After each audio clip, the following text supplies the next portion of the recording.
and then you bring me spices na me gusu a me kire mo no eno ma bebre wo ho anuma e wodwom ba mumu nim said ye dru eno na yafa to ye ho se ye be kire mo ama mo bo mo ho ban ene leaves sama dru hu nie when your friend bay leaves a different belly leaves a bay leaves a bay leaves na wakodwom me ye these two combination na wakwa pepper cloves a very powerful it will be pep cloves no pe bay leaves no di ni na guadiem na wanua ye kasa momfa pot abebre ni pot into de be fa ne sa onu a ehia obenya bibise eno bi ena me de agu glass mu no na sa combination we mashada na maka omumie no abom because omukuta ahodenuro yare a omusan almost the same.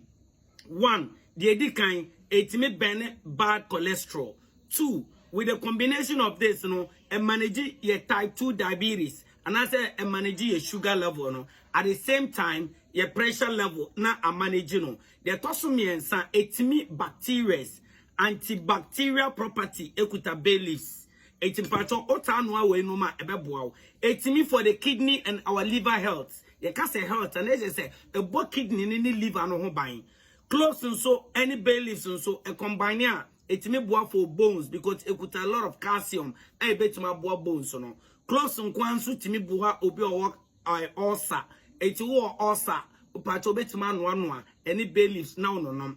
E boost the immune system ya de bia me say de bia mon koso na mon boost immune system say de be ya o be ye den masa enchema ayare mewura system no mekunu belly sunso etimi kidney stone into obi anti na say it's good for the liver and the kidney etimi go for kidney stones it is stones ya sase e develop bia no o sase no no ma e be regulate you me pathogen na si ho kwan say obekodwom penoma we no a no one no minim so obebu san me fa kakadro nka ho ane 18 match on semi 22 spices no pepper, hwentia, suruisa, bay leaf, cinnamon, turmeric, cumin, local garlic, star anise. Me de womu ina na aka bom. Enti wonya sa powder na wonya duro ni ina. Enti na masha de ami yi mako na me de kire mo se de be ya wonya nya bi meto ye no na wonso wono anu bi enom. Nanso eno no de eye senior man 22 spices ina me di nwia 4 account for the bones, the body, the muscles. Etimpacho koya side we be na no. Nyame ya dom na wo organic and said ye mi wo bi na wo hia bi afre me wate.